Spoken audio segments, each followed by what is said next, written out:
seating and flat floor mode. So providing a very versatile venue that I'm sure that New Zealand ballet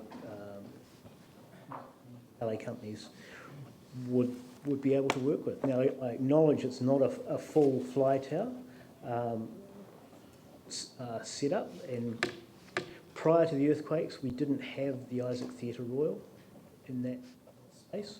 Now we do. We're really lucky to have that, and we can now look at identifying the gaps in the market and providing a good all-round venue for the city. And I think if you were looking at a younger audience, the likes of a performance by Dopra or some of the more up-and-coming young bands in town, this space is effective to them. Yeah, and there are a lot of groups that are 500 or 600 that would tour and would definitely use this. But I guess one of my concerns I think the question's asked and answered. I mean, it's David.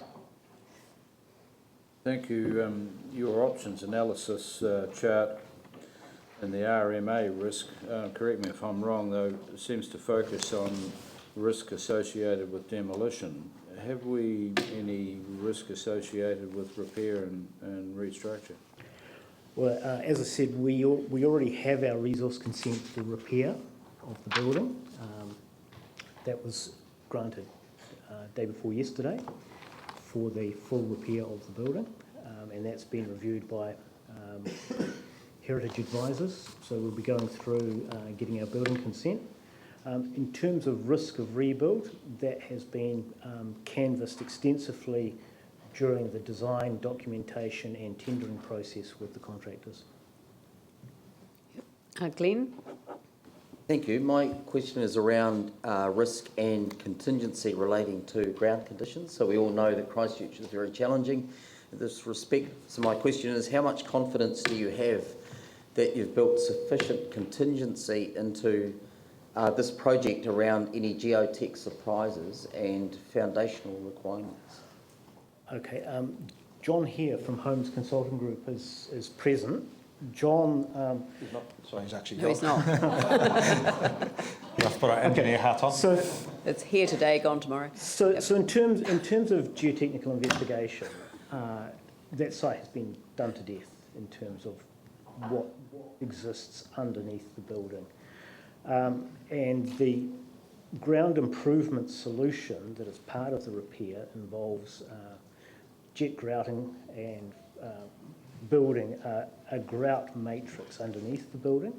It's a common approach that's been taken on all the commercial buildings around town, and that has been fully documented, fully priced and included in the tender that we've received. We're actually negotiating with the successful tenderer to take on the risk associated. John's just come back. Don't sneak in. We're asking geotechnical questions.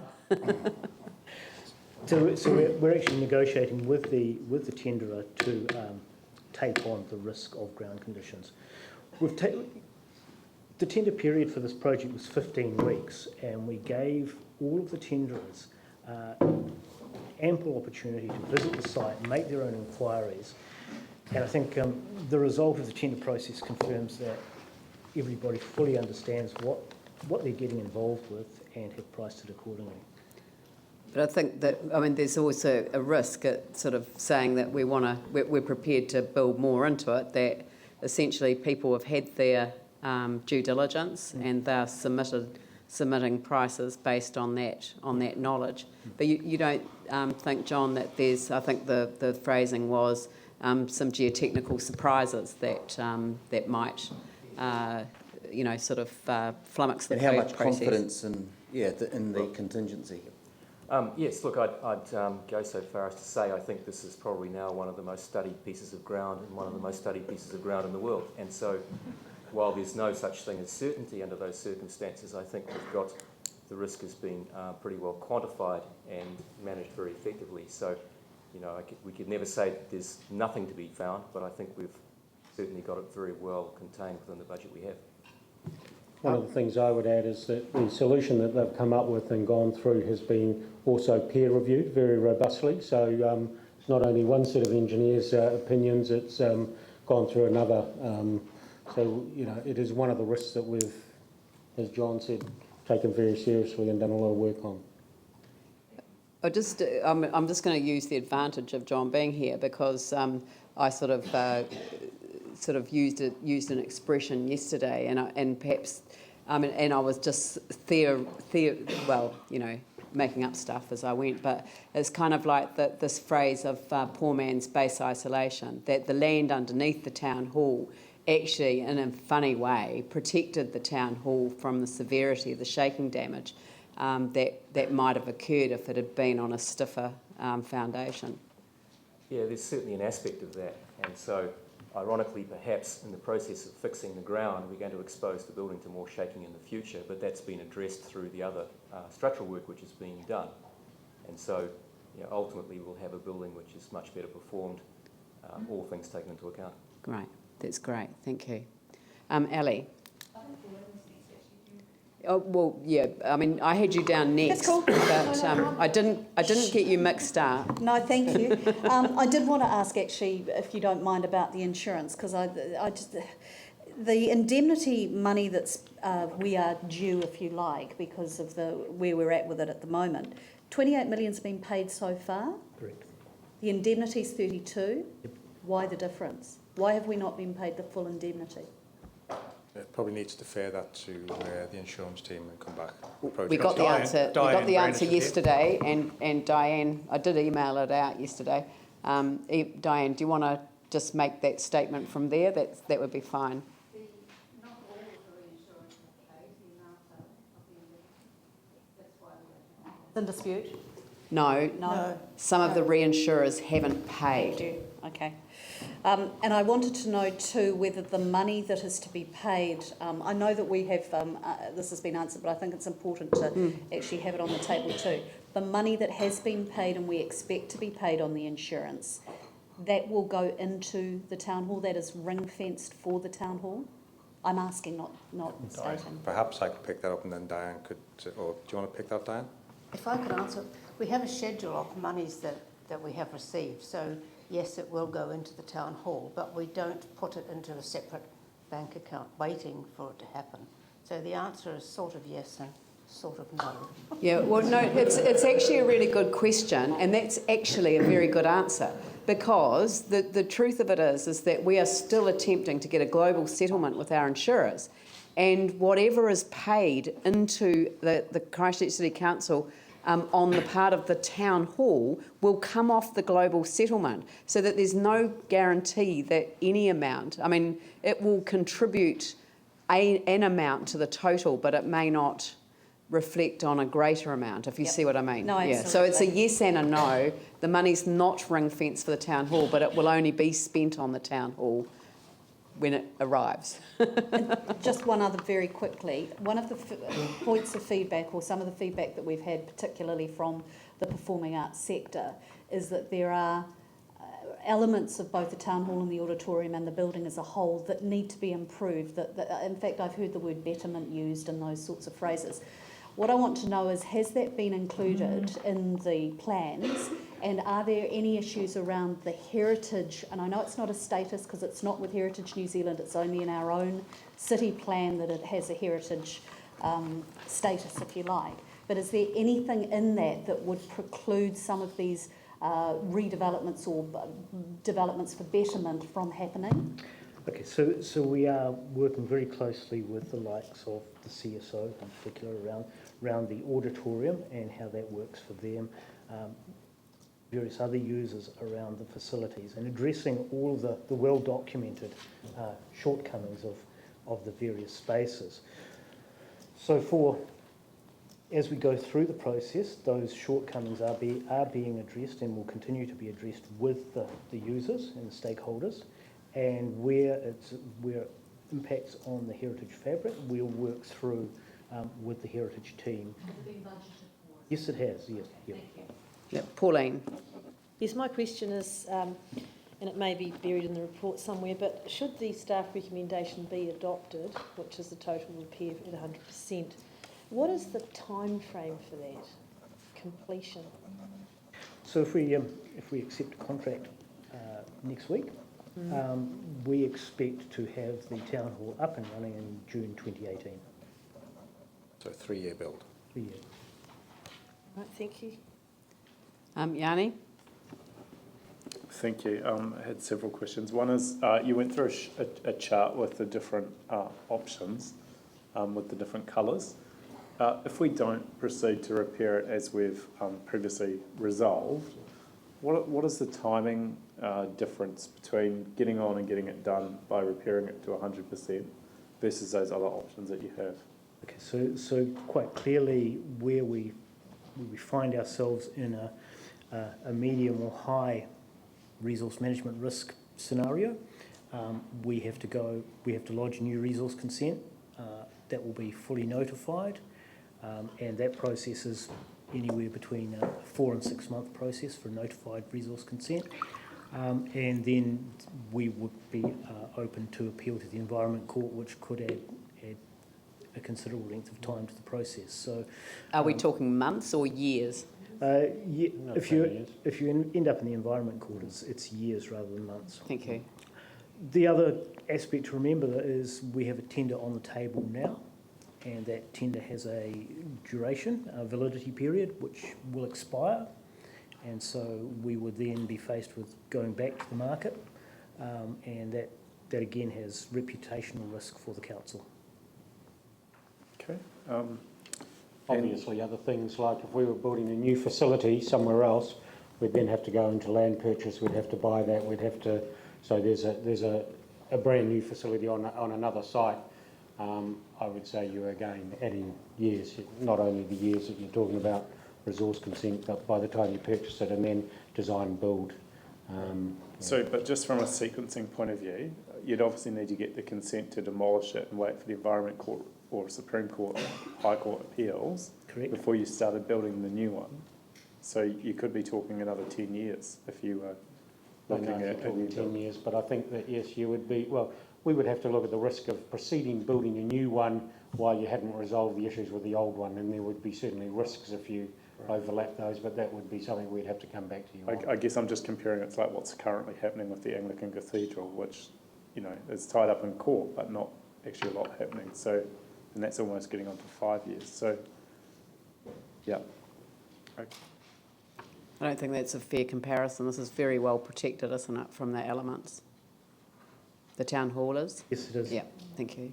Oh, yeah, just in terms of the court processes. I was just making a point. Yeah. Raf? Thanks, guys. Have you had any discussions with other organisations in terms of repurposing internally, like the CSO, for example, in terms of maybe getting them back in there? We have. We're working with the CSO on some options that would see them using parts of the town hall for their rehearsal spaces and accommodation. Okay, cool. Any other questions? Yeah, Ali? Just all right. 3 years. Can it be done any more quickly than that? I mean, it seems a hell of a long time. If it's approved, if it's a full repair and restoration, it seems... I know it's a big job, but 3 years? Well, compare the alternative. I mean, that's the other question. No, I agree. How long would the alternative take? Yeah, but... So the usual response to that sort of question, and I don't mean to be flippant, is you can have it cheap, you can have it fast, we can have it good. You can't have all three. So we really, it's a tricky job. We've got a good price, but that is dependent on taking the time to do it properly, do it well, without damaging what already exists. So, you know, the contractors have all had a look at it, and they're not offering any time savings. So I'm guided by their experience and their abilities as to how quickly it can be done. Can I go back to the blueprint and the cost-sharing agreement? Because there is an element of this that is a mystery to me. So in the cost-sharing agreement, sorry, we'll go back to the blueprint. Were any of you involved in the blueprint? But the council had people represented on the blueprint, you know, in the 100-day, you know, sort of hothouse environment of writing the new image for our central city. Have we got any of them here? My understanding was there was a number of organisations, RCP, who were the project managers, Warren Amani, who were one of the architects, also Boffa Miskell, and I believe another architectural firm, which escapes from the moment. But there must have been council staff involved. Jane, do you know? Were there any council staff actually involved in the blueprint, you know, when the blueprint was being developed? Question for Mike Taylon, and it would have been some of his team, I think. I think certainly the council went through a consultancy process, and that information went into the blueprint in terms of what the city required. Yeah, so I can't take, if you would talk to one of the staff members, that would be fine, but I just can't take comments from the floor of the meeting. I usually like listening to Barnaby, but, you know, I can't, yeah.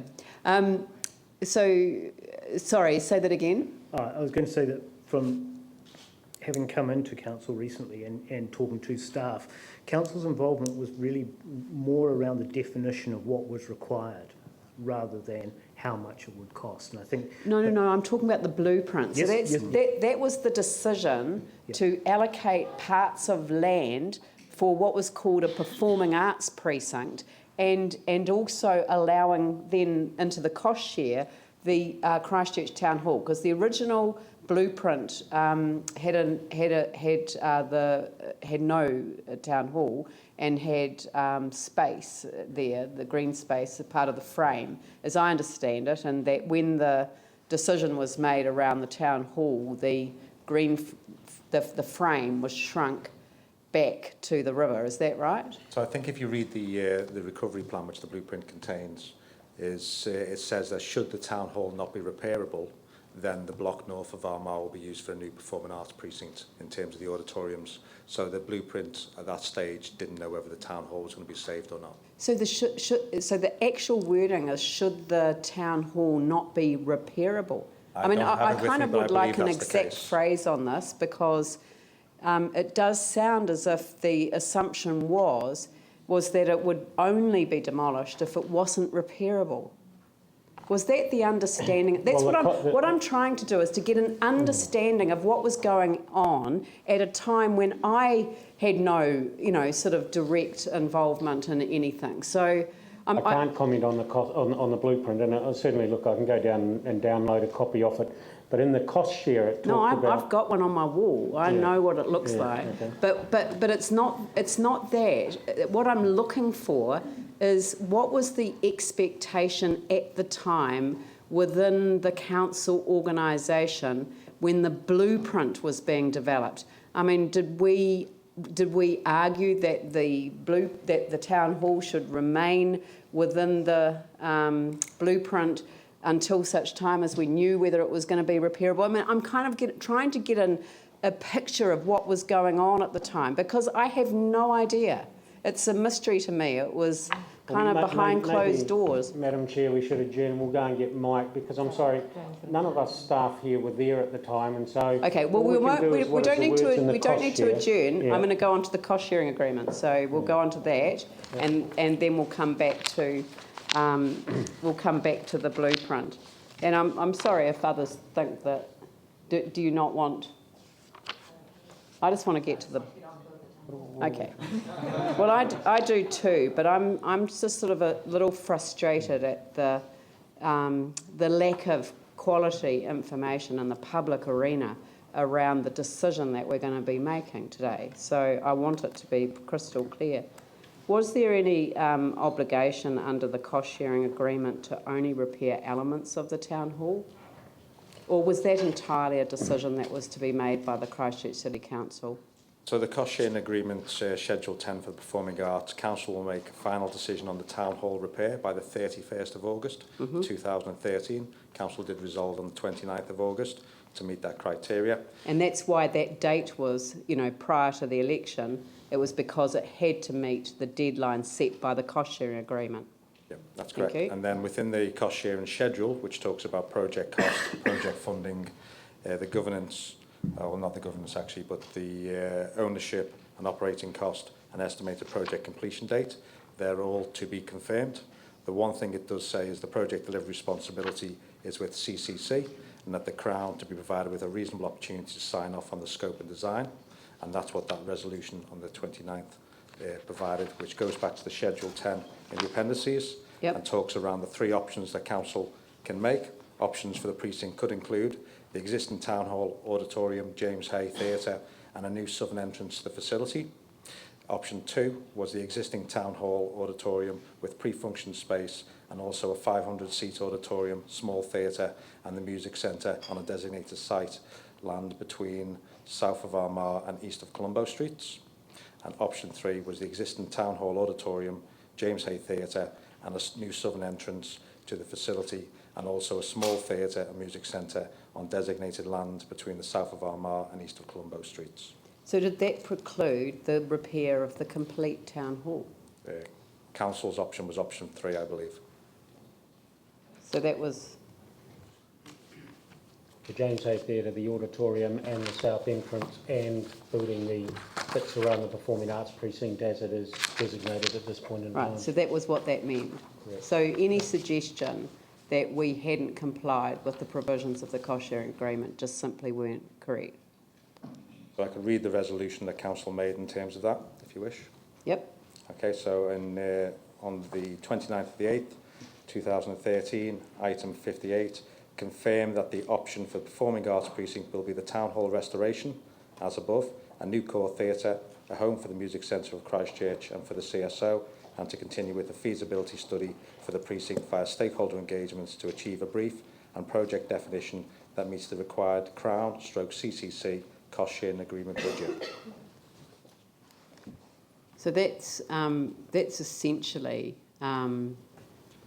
a complete obligation in relation to what we were asked to do with respect to the decision making in this That's my regard. understanding.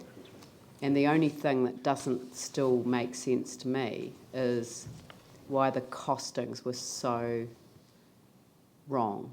But it doesn't sound as if we had any input into that. We'd need to go back and look at how those costings came. Yeah.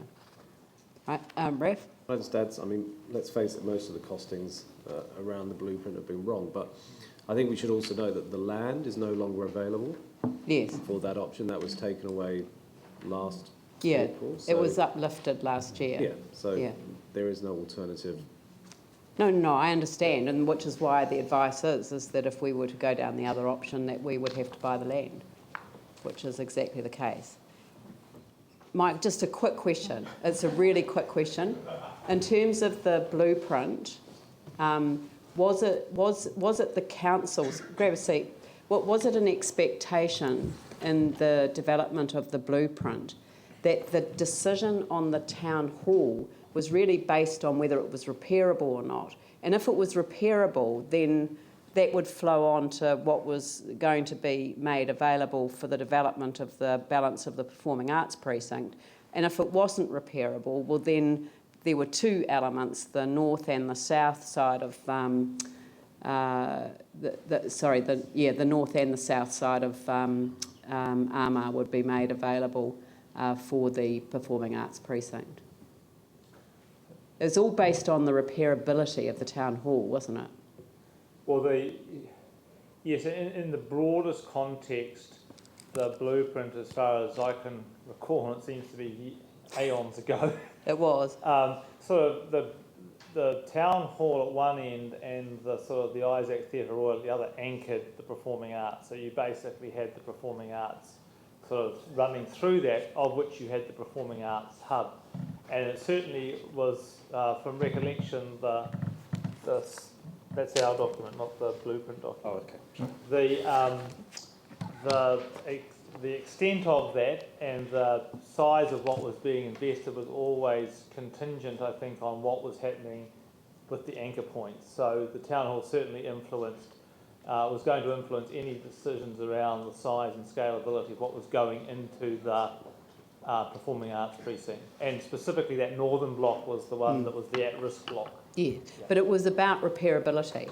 So once you could repair the town hall, then that was perfectly in order for the council to make the call on repairability. Repairability was our decision. Yeah, that's right. Yeah. That was always the council's decision. But once it was going to be repaired, there was no expectation originally that would mean that we would demolish it and go with the performing arts precinct model. No 'cause expectation. The performing arts, is from recollection, the performing arts precinct existed whether or not the town hall was repaired or not. It then became a question about how much did you need to have in the other part of the precinct, depending on what happened with the balance of the town hall. So it was never about the dollars and cents, it was about what other facilities would be required. Yes, because the performing arts precinct concept was ensuring that we had, however it was distributed, we had in the city a strong area where all those performing arts could be concentrated, celebrated, and that could, I suppose between the Isaac Theatre Royal and the town hall, there was quite a bit of opportunity to squeeze whatever needed to go in there to make that happen. Yeah. That's been incredibly helpful. Thank you very much. Thank you. I hope Right. the brain hurts already. Last question, Yanni. I just wanted to check, because the difference between the blueprint and the cost share, it's my understanding that actually the Performing Arts Precinct was always a Sarah-led project in the blueprint, and it was only in the cost share that that got transferred back to the council. That's correct. So, some of the comments that's been made, it is correct to say that the designation was there in the event that the town hall couldn't be repaired, but it's also correct to say that originally Sarah were going to lead the charge on the Performing Arts Precinct, and as part of the cost share discussion. Oh no, that's got nothing to do with this. That's got nothing to do with the decision on the town hall. Well, no, I'm sorry, Yanni. It's got nothing to do with the decision on the town hall. Who leads on the project has got nothing to do with it. Sorry, I'm not going to.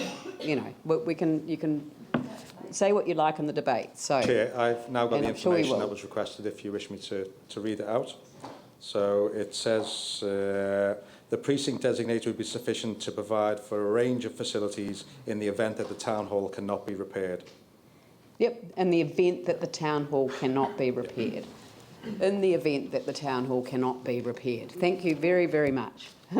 Right, so, and I think that Vicky's desperate to start off the debate.